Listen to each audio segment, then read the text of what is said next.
Bhavati Uttam Shloke Bhakti Bhavati Ashtaki. Today we'll continue with this exciting chapter 18, Maharaj Parikshit cursed by a Brahmana boy. And we were at verse number, I'm just sharing the screen, give me a second.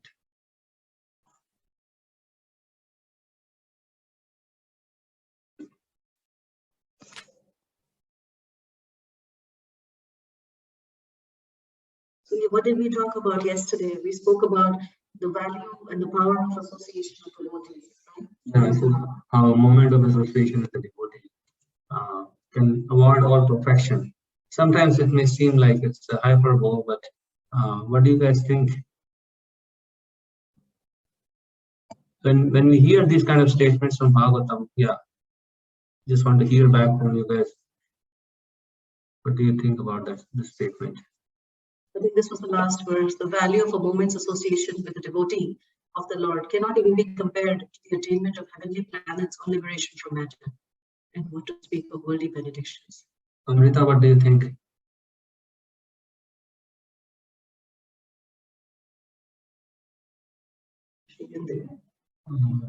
Yes.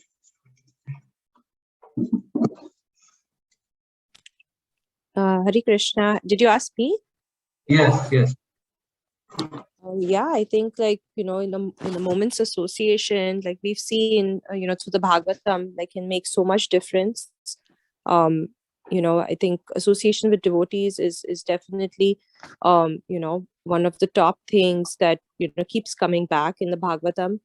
So I think we can never take it for granted, what a moment's association can do for, for somebody.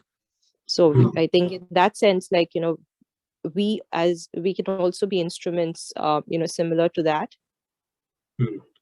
And always talk about, Krishna and what we learned and what we can spread, how we can spread Krishna consciousness, through our Prabhupada books and whatever we've learned.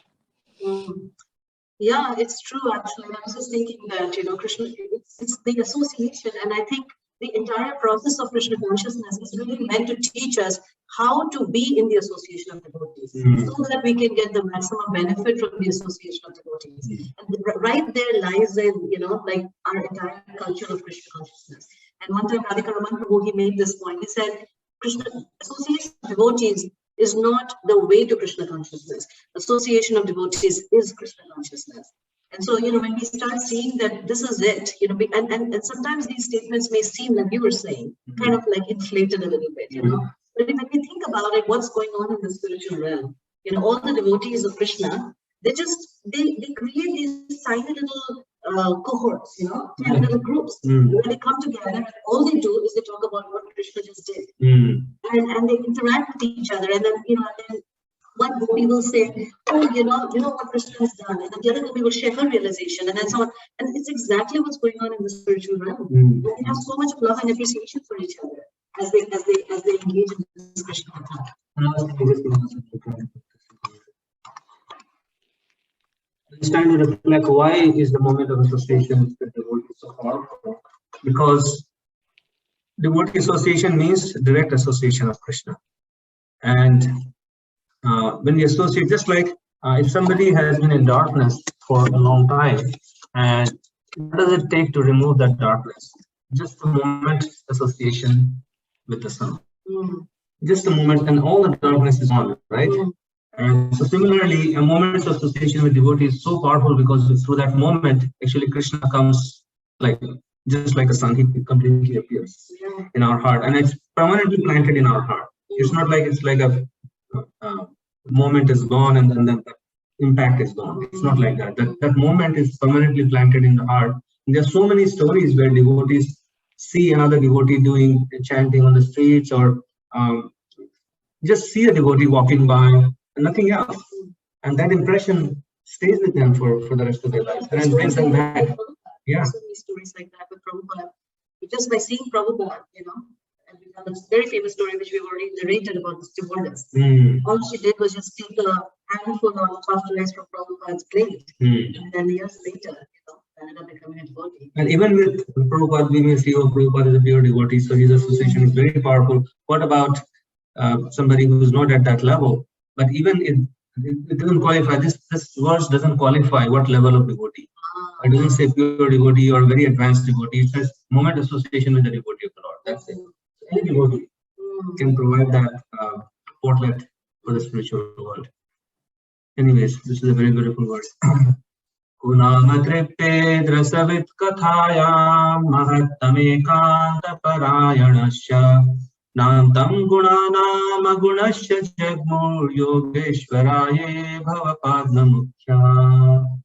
The personality of God and Lord Krishna, Govinda, is the exclusive shelter for all great living beings. His transcendental attributes cannot even be measured by such masters of mystic powers as Lord Shiva and Lord Brahma.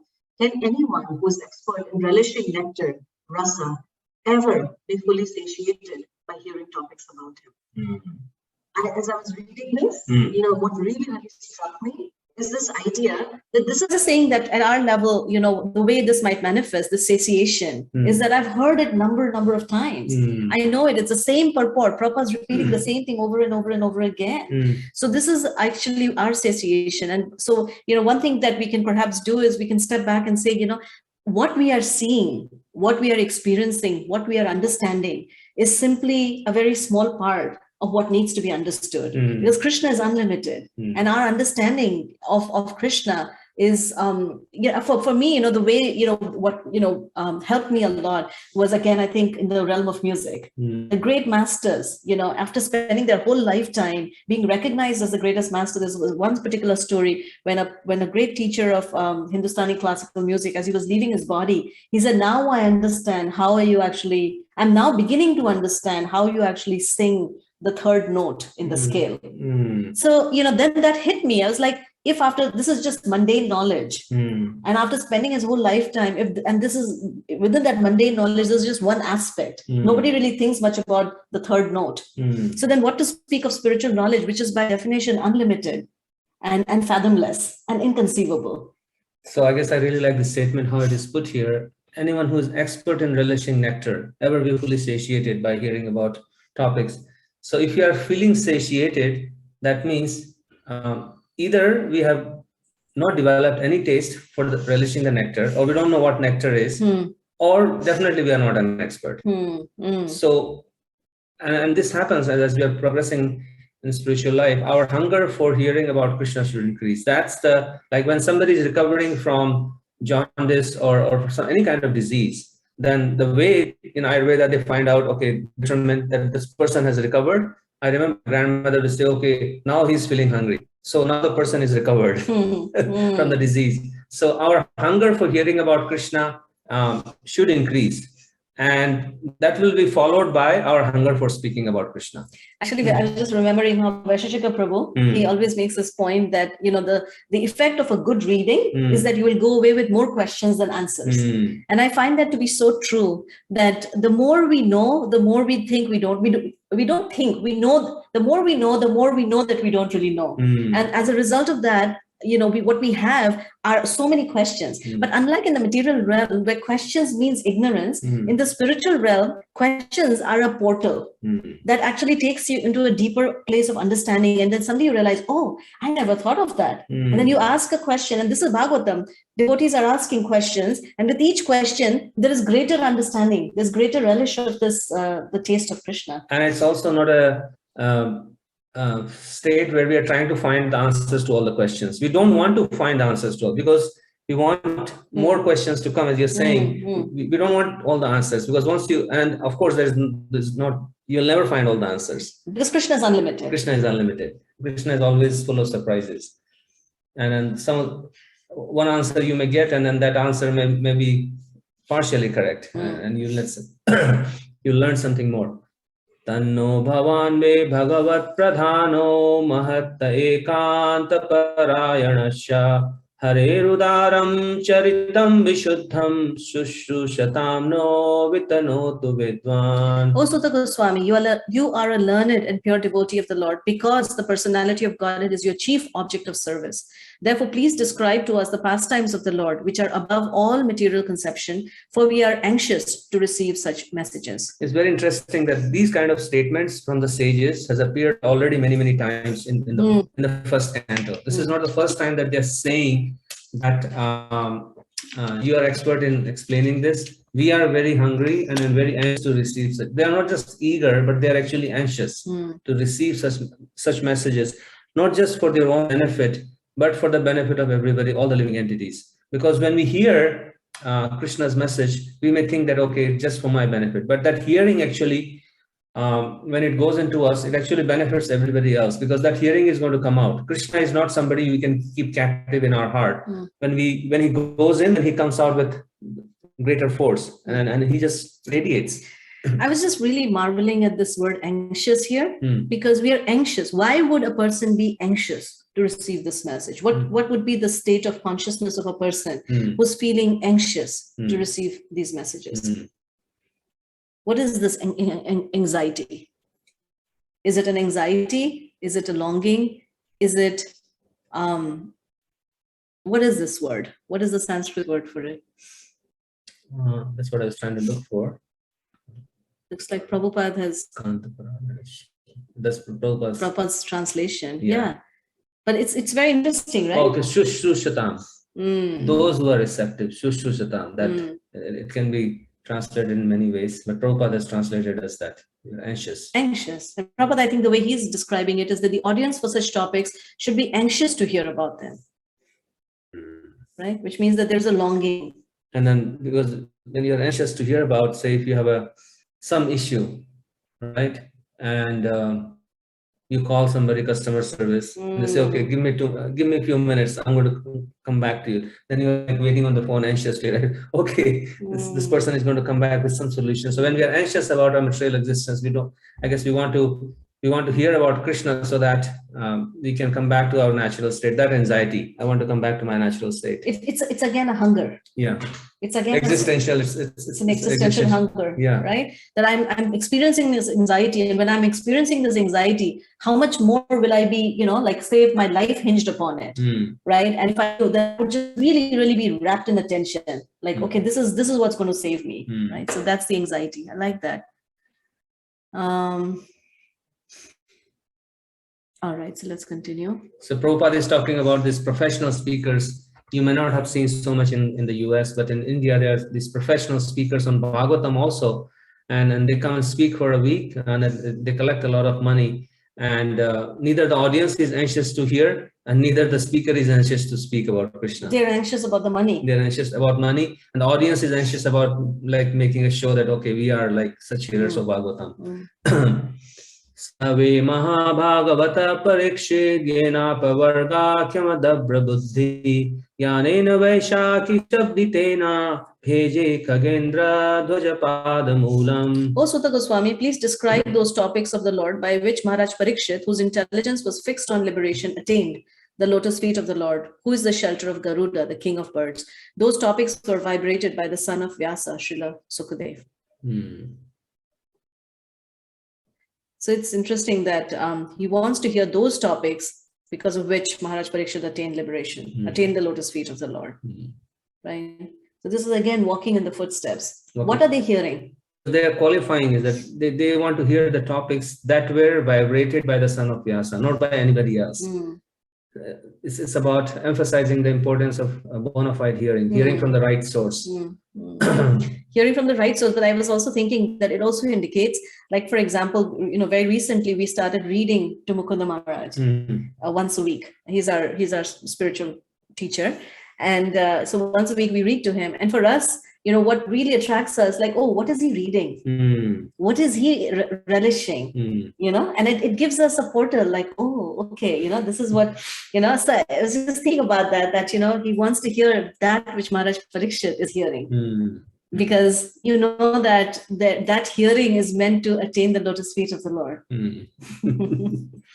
Why do you laugh? No, I was just laughing about something else that I saw in this. Whose intelligence was fixed on liberation. I guess when we hear about topics about that person whose intelligence is properly fixed, then just hearing about him will give us that same intelligence. Yeah. That intelligence will be transmitted to us as well. Yeah. That's why the sages want to hear about Maharaj Parikshit. Let's see. I love this fact. Prabhupada says here, so there are many instances in the transcendental histories of the world of an impersonalist who has later become a devotee, but a devotee has never become an impersonalist. This very fact proves that on the transcendental steps, the step occupied by a devotee is higher than the step occupied by an impersonalist. Yes, Sukadeva Goswami himself was an impersonalist, but later on he became a devotee as soon as he heard about the topics of Krishna. Tanna param punyam asamritatham akhyanamatyabuddha yoganishtam akyayananta charitopapannam parikshitam bhagavatabhiramam. Then thus please narrate to us the narrations of the unlimited, for they are purifying and supreme. They were spoken to Maharaj Parikshit, and they are very dear to the pure devotees, being full of bhakti yoga. Very beautiful. I think it's repeated entreaties. Like so many verses, they're just saying the same thing in different ways. And they've said it in the past also. They said it in the past also. And they'll continue to say it. You know, Maharaj Parikshit will say, please continue, please enlighten me, please tell me more. And these topics are very dear to the pure devotees, being full of bhakti yoga. It's And the reason is because when we are glorifying Krishna, actually, this is actually direct glorification of Krishna. The subject matter that is connected to Krishna, when we glorify that, when we experience enthusiasm for that, and we are, you know, and we feel gratitude for that. That's actually the way this knowledge enters into our heart is actually through the portal of gratitude and humility. Humility is the first step, which means that I don't know. I'm hungry, I'm anxious, you know, and there are more questions than answers in my head. So there is an appetite, there's a hunger. And then this knowledge, you know, we are ready to receive it. And then how we respond to that knowledge. Yeah, it's like when you go to some temple in India, you'll find many beggars sitting there, right? And they will entreat you, please give me something. Please, it's not like they just say it once and okay. If you don't give them, they will keep repeating, please give me, I'm really hungry, I need something, I need something, I need something. They'll keep on repeating. And that's like after few repetitions, and somebody's heart will melt and say, okay, I'll give you something. Yeah. So I guess we have to show that eagerness. I guess every day these sages, they left aside everything else. I don't have any other engagements. And I'm fully focused on this and I want to hear it. And this is how I'm expressing my eagerness. Sutta vacha aho vayam janma bhitotyahasma Vidhano vityapi viloma jata doskulyamadhim vidanoti shighram mahattamanam abhidhana yogam.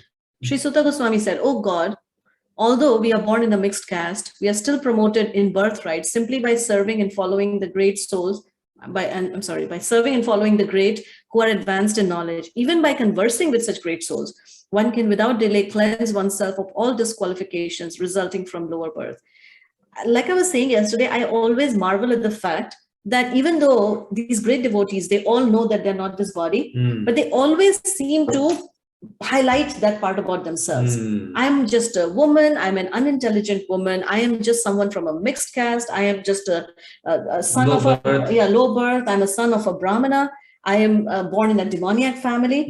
So, you know, somebody could say, well, that's ABC of bhakti. You're not this body. So why are you talking about your bodily identification? But the reason is because that's what frames our bhakti. That's actually what feeds our bhakti. The more we think, oh, I'm disqualified because I was born in a land which is pious, or I am disqualified because of this particular, because actually all material existence is a disqualification. Yeah, the very fact that we have a material body, it's like a stamp.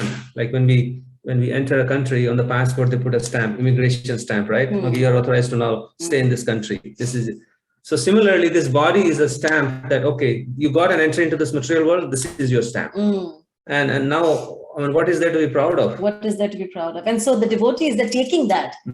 I find this very amazing. They're taking something that's actually a negative thing and they're making it as an offering. In fact, I was actually thinking about that when you go to a college, you know, there is this whole idea that if you're from a family of like first generation college goers, then you get special, like, you know, like not privileges, but you are kind of that's accounted for, that you are like the first generation, you know, coming into college. So I was thinking that in the same way, you know, we can also entreat Krishna, that I'm just a first generation Krishna and I'm fallen and I have, you know, I don't have this, just like that beggar. It's an art of begging. Art of begging. Bhakti is an art of begging. I guess we can bring these feelings in our chanting every day. that Krishna, I am just born in this miserable body, no qualification. Please, I need your help. I need to connect with you. And that And this is another word I really liked here is this Abhidhana yoga. Abhidhana is this conversation, the yoga of conversation. Hey, I love that. I love this that. is what we're doing. We are conversing with each other through, and then we are advancing just by this Abhidhana yoga. I love so that. Next time somebody asks you, where are you going? I'm going for a session in Abhidhana yoga. Yeah, the yoga of conversation. The yoga of conversation. I love that. In fact, that could actually be a name for one of our, like something when we offer a session or something. Yeah. We just call it the yoga of conversation. Beautiful. I think it's one more maybe. One more, okay. 6:29. We started late. Uta punarganato nama tasya mahattamekantaparayanasya yunanta shakti bhagavanananto mahadgunatvadyamamanantamahu. And what to speak of those who are under the direction of the great devotees, chanting the holy name of the unlimited, who has unlimited potency. The personality of God at unlimited in potency and transcendental by attributes is called Ananta, unlimited.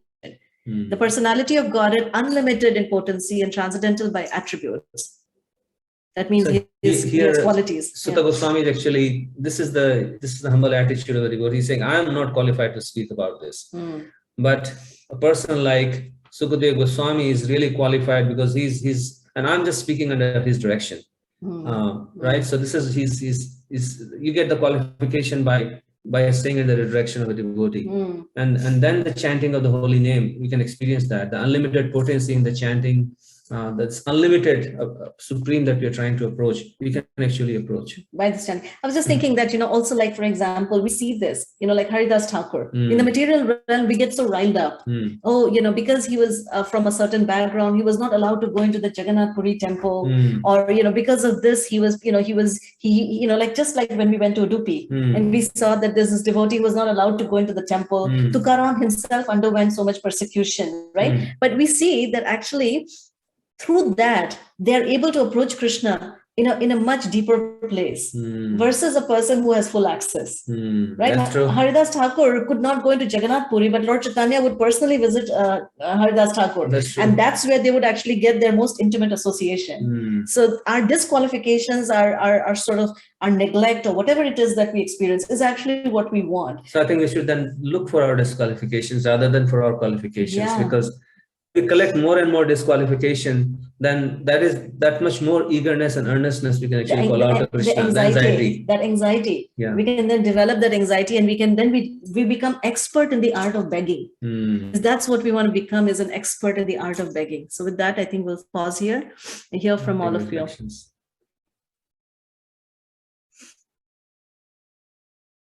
A reflection is anything you heard that you want to share back with the group. Anchita, anything? Yeah, go ahead. Go ahead, Jeanette. Hare Krishna. My heart is just really skipping a beat right now. I just feel so good being in the company of all the devotees right now. I've not had that feeling like I'm feeling right now. Over the weekend, I had a chance to go with a friend outside of Tucson, and prior to that, I visited an ashram, and someone just out of the blue came up to me and said, "Have you tried Govindas in Tucson?" And I'm like, "What's that?" He goes, "You have to go." And it was just so amazing. I look back now to see Krishna just kind of like, okay. And then I had this opportunity to stay and take my friend to her friend's house. And then I had the opportunity to share, to take her to Govindas. And it was just because I have no physical devotees here, it was so nice going there and being able to say Hare Krishna to someone. It's just nice to be in the company of some devotees. Yeah. I guess when we are deprived of that association, that's when we feel the urgency like you are feeling, right? Yeah, you feel such a sense of happiness and joy. So yeah, it's wonderful. Very nice. Thank you. Anybody else? I like Rebecca's tagline, "Bhakti is the art of begging." Yeah. You can see that. Anchita, go ahead. Hare Krishna Mataji, Hare Krishna Prabhuji. So yeah, I was thinking about the Devotee Association. I'm really thankful to this association because this, I mean, this association that brings you up whenever you feel down, you talk to anybody, you are just out of that mood and you are in a different world altogether. And the other thing I really liked about today's session was the last discussion wherein you said we should become expert in begging. And I mean, it is difficult to understand that we are all beggars, right? We want the love, we want happiness, we want Krishna's presence in our life. So yeah, it is difficult to become expert, but yeah, we should definitely try to become expert in that sense, in begging. Yeah. And the best beggar is the best giver, you know, because that's how we get to give. And you know, it's you know, this is why humility is not just something, you know, we talk so much about it, but it's truly the portal through which we can actually enter into the deeper states of Krishna consciousness. That is the only portal. That is the only portal. There is no other portal. We cannot perch ourselves. I think we talked about this yesterday as well. We cannot find a high enough perch on which, you know, like sometimes in India, you know, people will go to the high terrace, and from that terrace they get to see something. But in actuality, you can't really see Krishna from a high terrace. You can only see Krishna when when you come down below the ground. Yeah, and then you look up, and then you can see Krishna and or you know, Krishna's devotees for that matter. Yes, Amrita, and then Anshul. Yeah, I mean, this thought occurred to me about, you know, when we're talking about anxiety, you know, that maybe the root cause of all the anxiety that we feel in this material world actually comes from, you know, that that anxiety that we should actually feel in the spiritual world. So, you know, just thinking that, you know, about that, you know, that's the true anxiety that we feel. But, you know, because of our misplaced, you know, what do you call it? I guess, you know, where our focus is, because we're focused so much in the material realm, you know, that's why we constantly feel anxiety in different ways, you know. So just thinking about that, like, you know, that how we can kind of change that material anxiety into spiritual anxiety. Very nice. That is what Lord Chaitanya came to give us, because love, another aspect of love is anxiety. Actually, when you're in love with somebody, there is always some anxiety about that. Yes. Always anxiety. Like in the spiritual world, Mother Yashoda is always anxious about Krishna.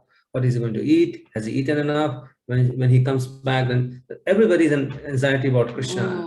That's the aspect. So when we are placing our object of love in this material world, that the anxiety is there, and that anxiety doesn't really help us in any way. So when we can turn that anxiety into anxiety for Krishna, then it's a win-win situation. I was also thinking that when you were speaking, Amrita, that there is that anxiety also comes from the fact, and I've had that experience myself, that we are so not in touch with ourselves that we only know of thirst in relationship to thirst for water. But actually, you know, when we start or continue the process, we'll start realizing that there is a thirst of the ear also. And yesterday when we were driving, I was thinking, actually my eyes are thirsty for beauty. So, you know, all our senses are actually thirsty. And because of that, there is an anxiety, or there's a hunger. And that hunger is actually, when we acknowledge that hunger, then we can take that hunger and say, Krishna, only he can actually satisfy. That's why his name is Rishikesha. Yeah, actually the senses are only meant, they are created for the purpose of connecting with Krishna. And everything else is a secondary purpose. Hey, Delia, so good to see you. Delia, it's so wonderful. Hello, so good to be here. Oh, there we go. I couldn't start it earlier. Hello, everyone. Hey. Anshul, go ahead. And then I think Radhika might want to say something too. Hare Krishna, Prabhuji, Mataji. So yeah, I mean, I think similar points which Mataji just said, shared. So we just started this journey, and we are taking those baby steps in this journey. And I still remember when we initially came, there was a session when we were, I mean, there was discussed that how spiritual world and how this materialistic world is a mirror image of the spiritual world. And honestly, I took it as a fact, but did not understand the meaning of it, like why we are saying that. But after that day, every time we hear something, I see the glimpse of it. For example, begging is not good in materialistic sense, but begging is is the base in the bhakti, right? Mm. How lust is a mirror image of love. How I mean, anything and everything which goes with the bhakti, materialistic anxiety versus spiritual anxiety. Spiritual anxiety is good, materialistic anxiety is not at all good. And last but not the least, I mean, it's again, this is what I mean, it's funny, but I have never seen any teacher or any guru or anyone who is speaking in anywhere gets excited so much while sharing, and the people who are listening, they are also getting excited, and the person who is sharing that, they're also getting excited. And I have not seen anywhere else, like any teacher or any session you go to, any Guru Maharaj or any session you go to, you see the same energy and same excitement in the speaker as well as in the in the audience. I mean, I have never seen that. So just wanted to share that. It's a very nice point. Yeah. That's what we see in the stages, Nimisharanya. They're so excited they can't hold on to. They're holding on to their seats, like, okay, what's next? And they will spend such a long time actually hearing about it. It's not a short conversation. Yeah, very nice. Radhika, go ahead.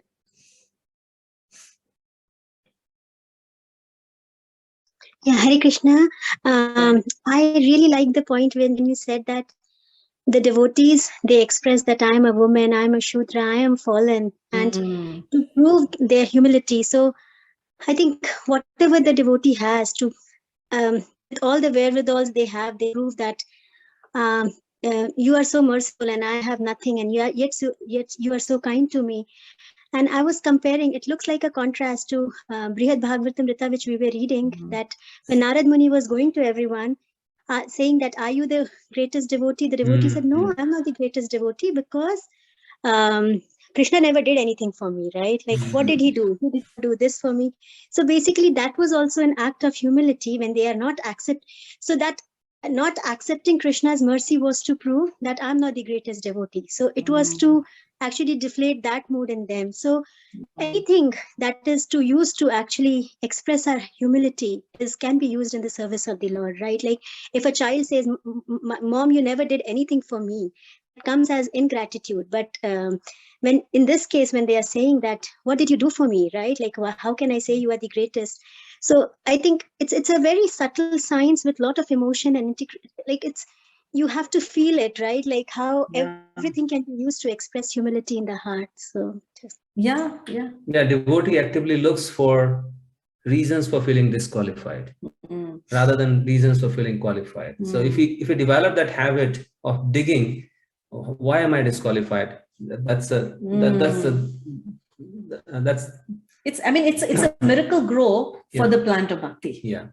It's a miracle grow for the plant of bhakti, and it's not like, you beat yourself, because sometimes, somebody might say if you dwell too much on that, then you may have low self-esteem. Right. But because this is spiritual in nature, this doesn't lead to feelings of low self-esteem. Because it is connected to gratitude. Is on the other side, it's gratitude. It's gratitude. It translates into gratitude, right? Because you think, okay, I don't have anything, but look at what I'm receiving. And this is actually how this causeless mercy becomes. Because otherwise, say, I got the mercy. Yeah, of course, I deserved it. I worked for it. I got it. I did everything I needed to do. So, hey, I got it. But how? So, and the reality is that we are actually doing so many things to attract that mercy. So then in that case, somebody would say, then how does this become real for us? The way it becomes real is because with all that we are doing, we still feel unqualified. And Prabhupada talks about this, that when somebody is making an offering to Krishna, the devotee thinks, what can I really offer to you, Krishna? The goddess of Lakshmi herself is cooking and offering so much. Yeah. So please just accept this. So with that feeling of disqualification, then we are able to transform that into feelings of gratitude, that you're accepting me in spite of everything that I lack. Right? Yeah, Reggie, go ahead. Well, I don't know about others, but I end up beating myself up a lot about those disqualifications. So is that a question or a statement or? Yeah, it's kind of a question. Yeah, and I guess that's kind of what we were saying earlier, that it's not about beating ourselves down, because that's not helpful. And in fact, it is described that both pride and low self-esteem are actually two sides of the same coin. So somebody could say, I'm the greatest, and look at me, I'm so great. And somebody could say, oh, I have, and they're both two sides of the same coin. Yeah. If they're not connected with gratitude or feelings of like, okay, so you are that, now what are you going to do about it? Right? So, right. If you see the statements of the sages, they're mentioning that they're disqualified, but at the same time, they are in the same verse, they're also glorifying Krishna, that he's unlimited and he's the most merciful. So even though I am such a fallen soul, but Krishna, you can bestow all, and therefore I'm begging you to give me all the mercy. So it's the focus is more on Krishna rather than one's own disqualification, and that's what really makes it transcendental. Because if somebody focuses just on the disqualification, then it can become like too much focus on the self. Yeah, self-absorption. Yeah. It becomes another form of self-indulgence sometimes. Yeah. So we don't want to be in that space. What we want to do is just take that. Yeah. That I know, Krishna, that I'm disqualified. And these are the reasons why I'm disqualified. And this is why I'm begging you for some mercy. And this is why when the mercy arrives, it has nothing to do with my qualification. It is simply your causeless mercy. So throughout the whole thing, your disqualification is sort of like the underlying fabric, but that doesn't become like your primary focus. Yeah. It's just there feeding your bhakti. Yeah. It's like sometimes in India, when the car stops and then they're not able to start it, then you'll ask somebody to give like a push for a few feet, and then the car will start, right? It's kind of jump starting. So we use this disqualification to jump start, but we don't keep the person to keep pushing the car once it has started. Yeah, because we don't want to always, what is it? Vaisheshika Prabhu also uses permanently disqualified. So that's not our program. It's an awareness that I don't really have anything to show for, but that doesn't stop me from still approaching Krishna. And that's called Asha Bandha, hoping against hope, which means I really have no hope, but still I'm totally hopeful because Krishna is merciful. Does that help, Reggie? Yes, it did. Thank you. All right, so 6:45, 8:15 for you guys. So we'll call it a day. And we didn't hear from Delhi at this time.